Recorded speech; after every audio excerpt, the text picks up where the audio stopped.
Thank you for joining us on the RTO Superhero Podcast. Elevate your organization's potential by becoming a part of our superhero membership community. Gain exclusive access to resources, training, and support, all tailored for RTO professionals. Visit our website to join and start your journey towards compliance excellence today.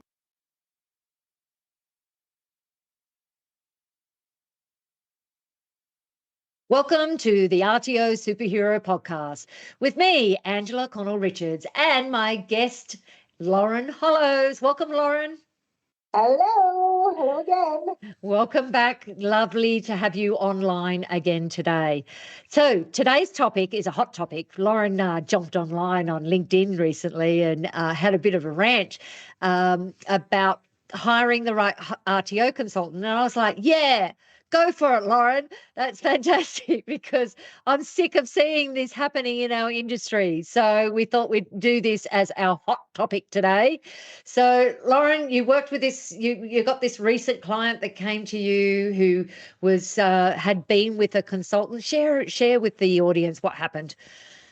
So, look, this is not an unfamiliar story for Angela and I'm sure some of the listeners. But, person goes to say, I want an RTO. They go and look around.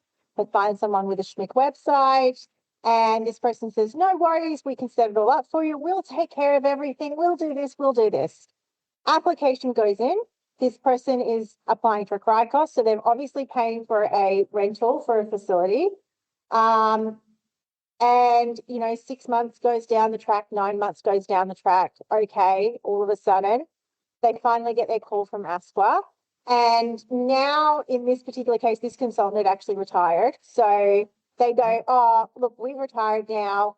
Go and call this person. They call this person. This person goes, that's fine, but I'm going to charge you a little bit more as well. So they're now $60,000 into an audit come the day of the audit. And this consultant jumps on, had advised them they didn't need a 2025 compliant set of policies to provide to them, and was like, no, it's fine as long as we have a plan for how we're going to update, everything's going to be fine. And was this post 1 July submission? Yes, so it wasn't a post 1 July submission. It was actually early 2024, late 2023 submission, which is, there's a couple of CRICOS ones sitting in that bucket. Yeah. However, all of those providers have had an email which basically said, we'll refund your money, or we expect you to apply. So they received an email. Standards. So I know at least 4 or 5 providers that have gotten an email that submitted in the old standards and said, do you want to continue and move forward? If so, you'll need to be ready for 2025. They've all replied and said, yep. So these guys got their audit. 4.5 hours was the audit, at which point the consultant was arguing with the ASQA performance assessor, saying we don't need to have a policy set compliant to 2025 as long as I have a plan. I've got plenty of RTOs that don't have their policies fully up to date with 2025, at which case I turned around to the client and I was like, stop. At that point, with all due respect, you left. And he was like, yes. He said at that point, the ASQA performance assessor turned around and said, I'm not going to continue to argue with you. You're not getting registration without a compliant set of policies to show how you're going to adhere to the 2025 standards. And I think it's best that you leave this call and this conversation now. And just so that everyone knows, if you have that experience, you are definitely getting your RTO registration rejected and you've definitely chosen the wrong consultant, right? So I turned around and did my spiel and I was like, look, this is where you're sitting at, da-da-da-da-da. Like, I'm going to be honest with you. I said, at the end of the day, you have to do the hard yards.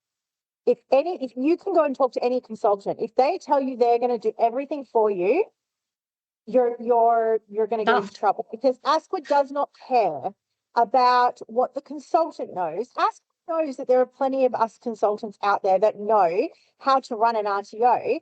However, they're not accrediting us to run the RTO. They're accrediting you as your PEO or your CEO. You have to know how to run the RTO. You have to know your policies. You have to know how your assessment tools are compliant. You have to know how your training assessment strategy. So I turned around and I was like, look, we can fix this. we need an extension.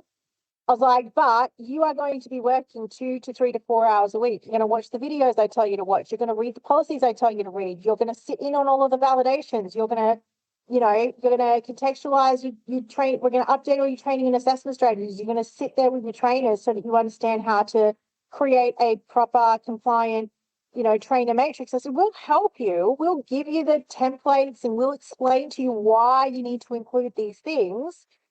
But you have to be willing to do the hard work. Like, it's not me that's going to be running your RTO. I am not the boss of your RTO. You are the boss of your RTO. You have to run your RTO on a day-to-day basis. And so you have to be able to speak to it. I said, so gave him my quote, set him up, and he came back to me and he goes, said, no, I feel very confident. And I was like, are you going to put in hard work? Like, I am mean. In some ways, I am mean to my clients. I'm sorry. They all know this about me. But I'm like, but you have to do the work. Like, you are going to do this work. You're going to do all your homework. You're going to do all of this. You're going to put in all the hours with me and with my team. And he was like, yes, absolutely. That's what I'm going to do. Like, I'm fully committed to this. He's like, this is what I wanted to hear. I'm like, all right, let's Buckle do up. this, but it's just frustrating because this guy, yes, it is on the clients to pick the right person, but I also understand, like, I've been through 8 accountants in the last 5 years. Yeah. Right. And like, I go and I research and I have a conversation with the accountant beforehand and they seem to tell me all of the right things. And then all of a sudden, like, we get to a point, they're like, oh, and so now in order to do your taxes, we're going to need da-da-da-da-da. I'm like, you've given me like a week and a half's work. I'm like, why did we not put this process in place? We have zero. Why did we not put that process in place at the beginning of the year? Why did we not do this? And they're like, yeah, I'm just going to need that. If you want us to process this, I'm like, so if I, with like my head on, cannot choose a good consultant in the accounting space, Yeah. I have grace for people who go into RTO world and think they're working with a consultant, and the consultant sounds like they know what they're doing, but we do need to like do a better job of educating people on the signs and signals that you may be working with a consultant that's going to get you into trouble, because it is heartbreaking. It's heartbreaking to have to say to someone, I know you've spent 60, 70, 80, 90, $100,000, and that was all for nothing. Yeah. And you got to start again. Nothing there that I can use. I can't use those tools. I can't use those policies because ASCO's literally just gone and told you that they're all wrong. Yeah, and they're not even to the new standards or anything either. I get frustrated when, and we get it all the time, where people come to us and say, I just want you to do everything. And the thing is, people need to understand, we're not being audited. You are being audited. Like, when you go to audit, ASQA's expectation is that you're going to understand the policies, the procedures, the documents, the processes, the systems, everything. And we're not the Matrix. We can't just stick something in the back of your neck and download it. You need to actually do the hard yards. If you're serious about setting up an RTO or managing an RTO, you really need to be serious about learning as much as you can about the systems. And I just don't understand these consultants who say, oh, don't worry, we'll do everything for you. I was like, well, if are you also going to run the RTO for them? I just think they're setting them up for failure. That particular line is really like, and everyone listening, that if your consultant says to you, you don't need to know that, I will take care of all of that, we will do everything. Any of those 3 lines, run like the wind, okay? That person is going to steal your money. Run like the effing wind. Yeah. Like, there is no ASQA auditor that is going to turn around and go, it's okay that you as the CEO, PEO of your organization don't know anything how the about the organization RTO. Works. Yeah. No, as a CEO, any senior management role, you need to understand the compliance requirements and your systems in your organization. And you can't be like, for the listeners, it's like, Are you serious about doing what you're doing? Like, even for initial registration, we can hold your hand, we can teach you, we can provide the documentation, but in the end, you've got to be committed to learning as much as you can about the compliance requirements, because in the end, it's your head that's on the chopping board.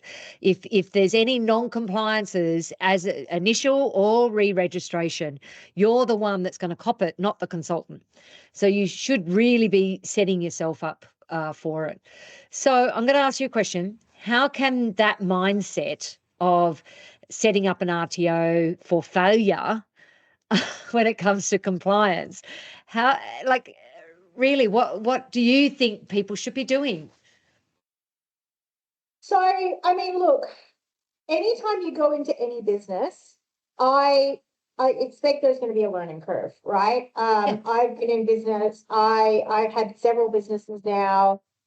To this day, I continue to get hit with learning curves as to like, oh, okay, all right, cool. So this is how we've got to do this, and whether it's in terms of finance or HR or Change in employee legislation. or yeah, like new WHS updates. Like this year we've gone around to all of our staff and we've gone, okay, here's our new working from home policy, and we've got to have you do this checklist because like if you're working from home and you fall and hit your head, that's on me. Like, that's my fault as you're like, if you're on the job when you're doing that, I'm your employer. Like, so I've got to have a process in place for checking these sorts of things. And so I think that anyone going into any sort of business, like if you are going to run your own business, you need to go into it going, I don't know what I don't know. And I am going to need to find people to support me through that process.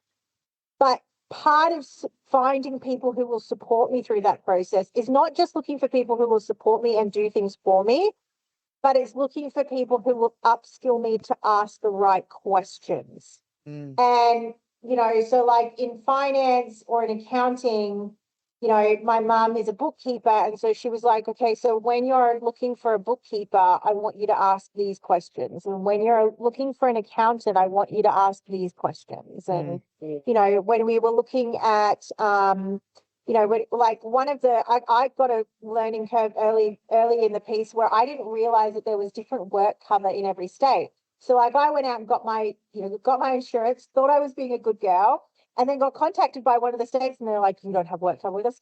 I've got a work cover certificate, I'll send it through. And they were like, we have an individual for our state. I'm like, what? Oh, I didn't know. I'm sorry. And they were like, that's not an excuse. I'm like, yeah, kind of say that to my clients all the time. So you're right. It's not an excuse. Yep. Okay. Cop the fine. Repay back the fact that I've had a staff member working in that state for 9 months and apparently didn't realize that I needed a work cover certificate. So I've now got 4 different work cover certificates for 4 different freaking states. Which I think is stupid, but that's another rant. But it's kind of going into the process with the idea of, in this particular area, I need to ask these questions, and I'm still sort of mapping out for myself as a broad business, like any business, what are the areas that I really need to cover? Like my brother was talking to me the other day, he's like, I'm going to need like a quality policy, like his organization is huge. But it's, it's all brand new and stuff like that. And I was like, well, you need to cover this, you need to cover this, and you need to cover this, and you need to cover this. And he was like, my brother's a sales guy. He's very, like he's the guy that'll go out and sell $1 million in a day. But when you start talking about policies and procedures, the eyes glaze over as if they go, this is not, not my bag.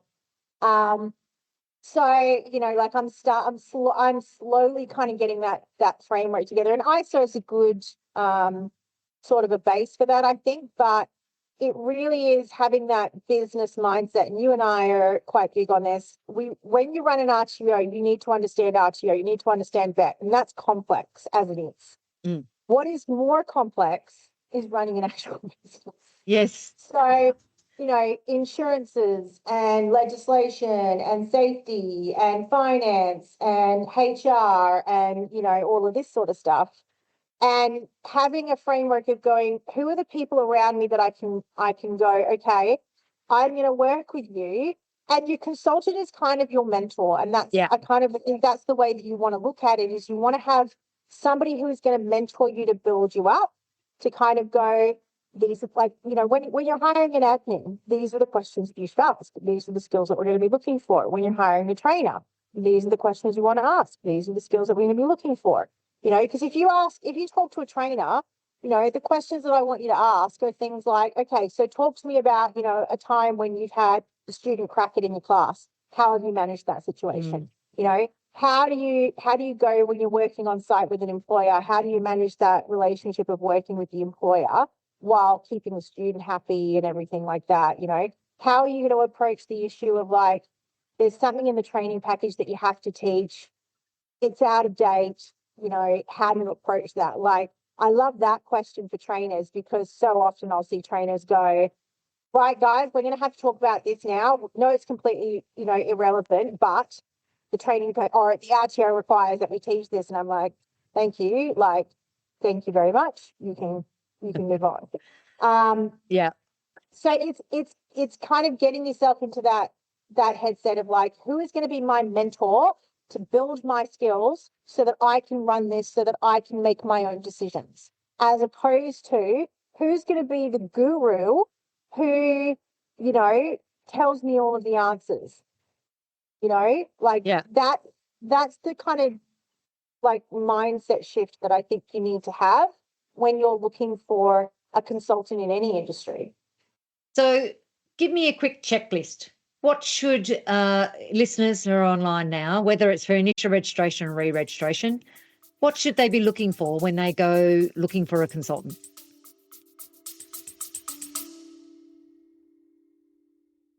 Looking for support from fellow RTO superheroes? Join our free Facebook groups, the RTO Community and RTO Job Board. Connect, collaborate, and stay informed with people who get it. Just search RTO Community or visit vivacity.com.au to jump in. Recent audit experience. Talk about recent audit experience. When was the last time you were in an audit? What's your relationship like with the regulator? If you're going into re-reg on the back foot, there's a difference in the type of consultant that I think you necessarily need. If you're going to a consultant with an intent to cancel, I'm going to go to AAT, that's a totally different ball game to someone, I'm going to do a registration, I want to have a long-term relationship with you for the next 3 to 4 years. Or I'm coming, I'm a year out into, in a year we'll be doing re-registration. Let's get everything sorted before we go into it.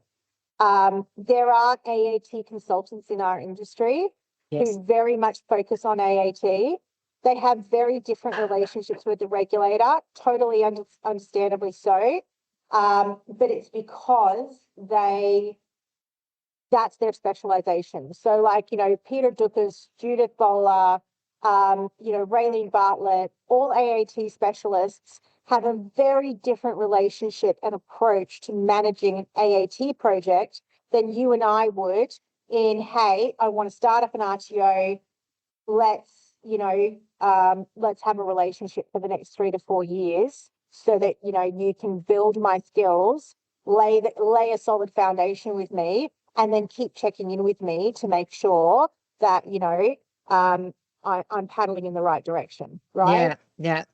And when we're working that's a really different relationship. Yeah, it is a very big, and you really need to know for. exactly what you need. Yeah. And when we're working with re-registration, ideally we want a minimum of 6 months to prepare them. So it's a process of that 6 months where we're training them on, or in particular now, all the new legislation, as well as our policies, procedures and documents, so that they can talk to them when they go to audit and actually demonstrate that they've implemented them. So that's the other thing. Having to do quick fixes or the tribunal, I've done them, but it's not my ideal client. My ideal client is one that's prepared. Yeah. And I mean, like, I know with this particular client that we turned around and we said, look, we'll help you write the letter to the regulator. if they come back and say it's got to be done in 30 days, we just turn around and say, we won't. We won't do Yeah. it because I can't upskill you in that time. I don't have the team to support it. It's going to look like a rush job anyway. So, no, we won't do it. But if you're going in for a registration or a re-registration and it is more of a proactive sort of a process, what's your experience with the regulator? What's your relationship like with the regulator? What is going to be my involvement and my team's involvement in this process? And what is the, what's the 3, 6 month, 12-month outlook of what our relationship looks like? Where do you ideally want to end up with? And again, red flags would be we do it all. Red flags would be, we want to put you onto a $20,000 a month plan. We can get rid of your compliance person. We'll put our compliance person in there. Somebody coming in and going, oh, well, you're fucked. You should just shut down right now. I've had RTOs come to me with that before. So, I think any of those sorts of signs where it's like, we'll totally take this off your plate, as opposed to we'll work with you and we'll upskill you. If there's no educative component to the services that are being offered, I would take that as a red flag, 100%. Yeah. And go and ask them for a list of referrals. Please don't just go by what's on their website. Go and ask them for a list of referrals that they can talk to.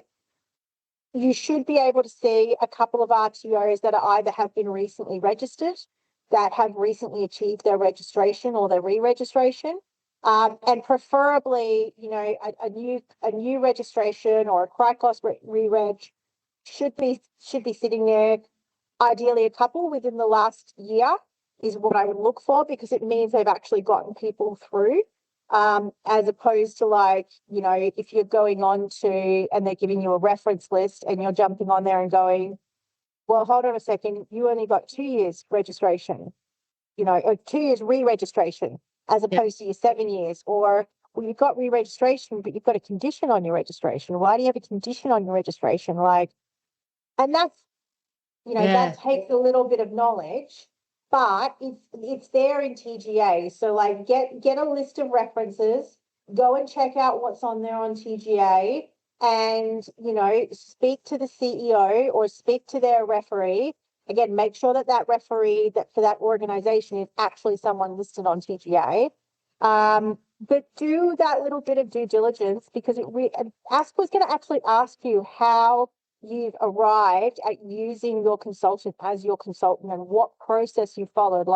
In the last 3 audits I've had, ASQA made a specific point of asking the client, how did you decide what consultant you would work with?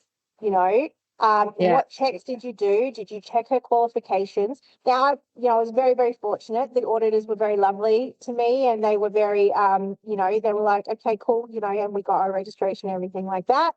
So, that's great. But be prepared to answer that question and put some thought into the process, not just well, my brother Joe said that they were really good. Or they had a really pretty website. Go and take a look. Do your due diligence out there. They put out, they put out articles. They put out, podcasts like we do. They put lots of content out there generally. Claire Field does heaps of articles and news articles, and, you and I do podcasts, and, so some of them run webinars some of them run webinars, or they run workshops, or, industry events. So look for people who are giving a little bit back to industry as well. Is another good way to kind of go, hey, look, these people, know what they're doing. Yeah. So I'm going to wrap that up in a little checklist.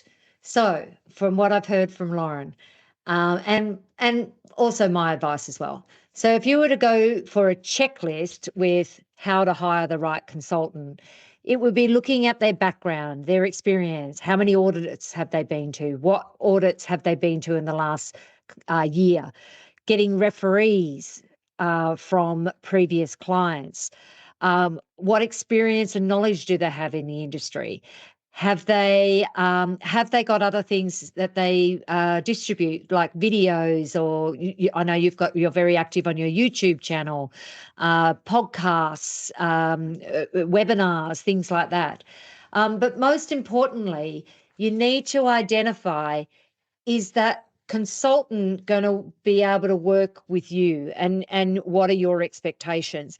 And never ever never go to a consultant thinking that they can do everything for you, because honestly, I don't want to set you up for failure.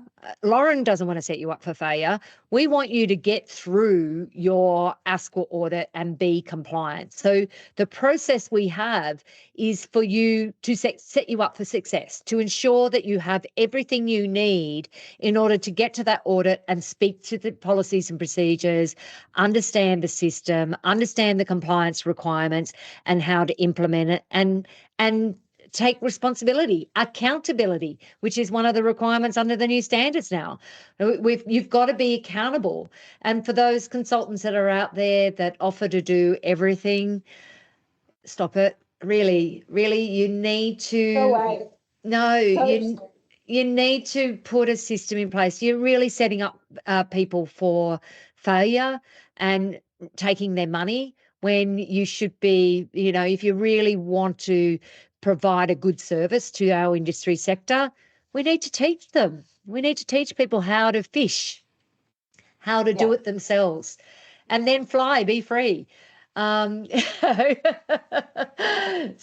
yes, thank you very much, Lauren. That was very informative, and I love it when you get passionate about a topic, and that's why I thought I'd bring up this topic today, because I know that we're both on the same page when it comes to poor clients that are out there who've hired the wrong people and led them down the wrong path.